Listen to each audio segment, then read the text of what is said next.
Hi, this is Don Ledger. You're listening to the Unified Field on CKDU on 88.1 FM.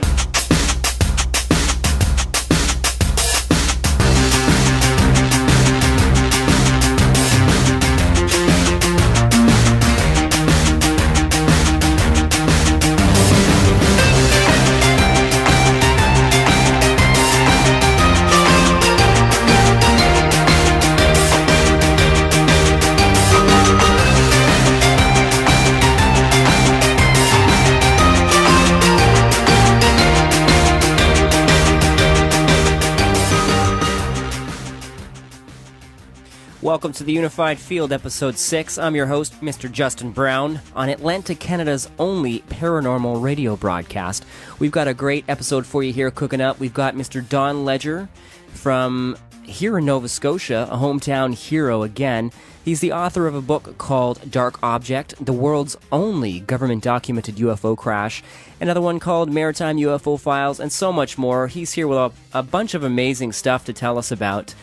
We thank him for being with us. That was recorded back in May, so I hope you like that. It's a great one. Right now, he is planning to do a Shag Harbour Festival in August, so stay tuned for that. I'll give you some deets on that. Also, we've got the Exopolitical Pulse, our sci-tech news, and in the audio zone, we're going to be profiling Monster Face's unified field theory. So stick around. This is episode 6. I'm glad you're here. It's Saturday night. You know what that means. UFR radio, baby. That's what that means. Stick around.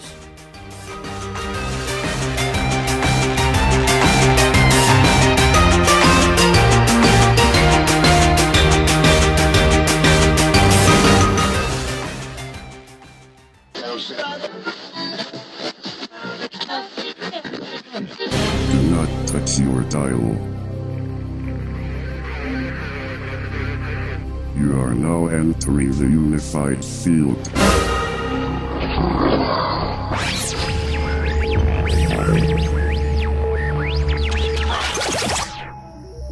On clear nights, do you sometimes stare into the sky, wondering, what would radio be like out there in the stars? Well, listen to the Lost Cosmonauts every Monday night at 10:30 p.m. on CKDU 88.1 FM to find out. Each week, your hosts, Kirk Thompson and Zach Shave, bring you eclectic selections from throughout the musical universe. So, tune in this Monday for another exciting episode of the Lost Cosmonauts.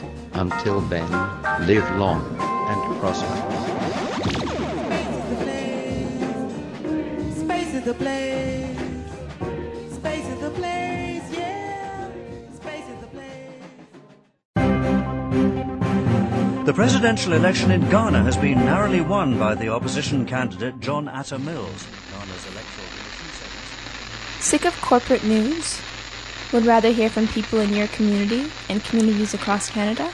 Tune out the static and tune into Groundwire, 30 minutes of grassroots news produced by independent, on-the-ground journalists and campus community radio stations from coast to coast to coast. Released the first Monday of every month. To listen, contribute, or learn more, visit groundwire.ncra.ca. This is a project of the National Campus and Community Radio Association. Made by you, for you. The state of the world economy is likely to be a dominant issue in 2009. Sick of the mainstream? Listen to the alternative. Groundwire.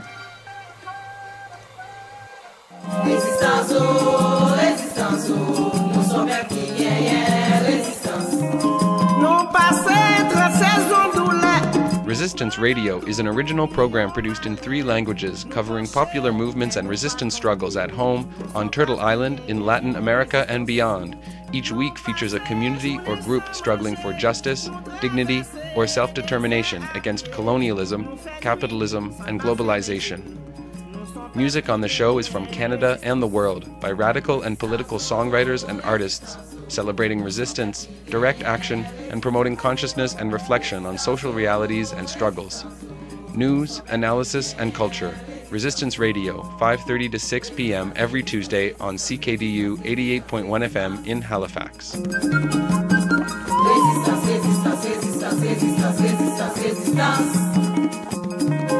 Non apprendre marcher en bataille, qu'un souffle nous en ballon mer, défendre tête nous contre toute mauvaise air, nous sommes peuple qui gagne résistance. This is Xena, warrior princess. I'm fighting the forces of evil right now. Hey-ya! But when I'm done, I'm heading for the Anchor Archive Zine Library. It's where I go to browse and borrow zines. Hi-ya! Or make new ones. I have many skills. The Anchor Archive Zine Library is in the Robert Street Social Center at 5684 Robert Street and open Tuesdays and Sundays. Check out their 3,000 zines or come to a cataloging party. Visit the Anchor Archive website at robertstreet.org. Knock knock. Who's there? CKDU. CKDU who? CKDU 88.1 FM. Yay!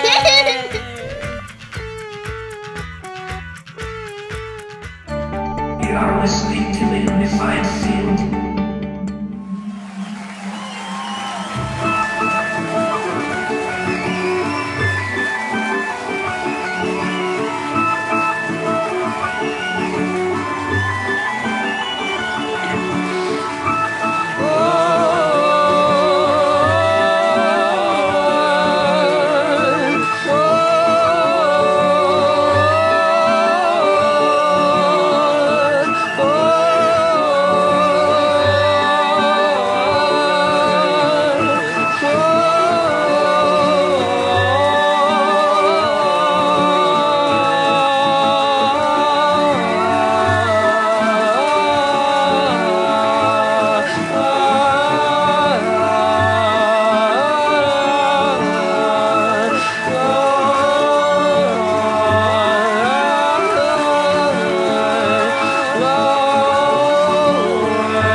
Welcome back to the Unified Field.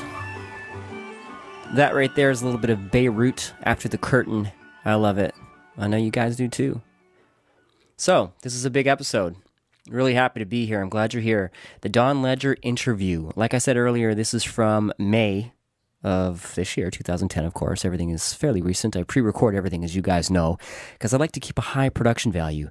I just wrote an email to Kathleen Martin, the author of Abduction and Science Was Wrong with Mr. Stanton T. Friedman, whom you heard last weekend on the program. And I was just mentioning to her, you know, I may at some point change the format of the show and go live, but at this point I like the production value and the free time that allows me to work with. So like I'm getting at here, Kathleen Martin is going to be on a future episode. I can't wait. She's the niece of Betty and Barney Hill, an unprecedented abduction account from the early 60s, one of the first of its kind. It kind of broke open the idea of the abduction scenario in the world, so that's going to be great. Suzanne Taylor's coming up in August as well. Doing an interview with her on Sunday. That should be fantastic. She's the executive producer of Crop Circle's Quest for Truth and What on Earth. I saw that movie at a screening here at the CBC room with my father, Bruce. How you doing, bud? Hope you're listening and enjoying the program. So you'll be interested in hearing that one, Dad. So without further ado, let's get to the program here, the Don Ledger interview. I mentioned earlier Don Ledger did a book called Dark Object, and that was co-authored with Chris Stiles. Chris Stiles and Don have been on a number of documentaries talking about the Shag Harbour incident, and they are experts, the forefront experts on this subject. This is one that everyone should look into because it's intriguing. So we're going to get into that. We don't get into that as deep as I want to because I want to profile his Maritime UFO Files book, talking about incidents from around here. So this should be good for all you listening tonight to hear me when I say again, I put some ads in the Coast online. I never seem to be able to get them into print. I think it's because I don't meet the deadlines properly, but hopefully they'll put it in print and it'll reach a wider audience. I'm looking for abductees, contactees. I know for a fact there's a few in the area. I want you to share your story, and anonymity is definitely welcome. I just want to share your story. And now that we're global on YouTube and MySpace and Blogspot, all of you out there that are listening can send your stories to unifiedfieldradio@gmail.com. I want to share your stories with the rest of the world. Also, if, it's not specifically that genre, you can share your other paranormal stories, if you will, UFO sightings or anything, shadow people, Sasquatch sightings, anything of that nature. Okay, so like I said, let's get to the Don Ledger interview. Following that, you get all the good stuff that you normally get. The Exopolitical Pulse, the Sci-Tech News, and of course the Audio Zone featuring Monster Face, Monster Face, Monster Face. So, without further ado, let's do this. But before I get into that, is there anything else I'd like to say to all you out there in Radioland? On CKDU 88.1 FM from a beautiful Dalhousie University campus. I want to say hello to all you who are listening and enjoying the program along the way. I want to say hello to my good friend Adam up north there, who did the Exopolitical Pulse 2 Saturday nights ago. Adam, how you doing? I want to say hello to all of you out there who appreciate the content of the show and like to probe deeper in your quest and search for truth, right? Because we have to keep searching for it. The world is unraveling right before our eyes. And we, as individuals, need to look within ourselves, reconnect there, and then connect back into the web of this planet and the entire cosmos. So, with that being said, let's enjoy another wonderful episode on Saturday night, UFR Radio Global. Here we go.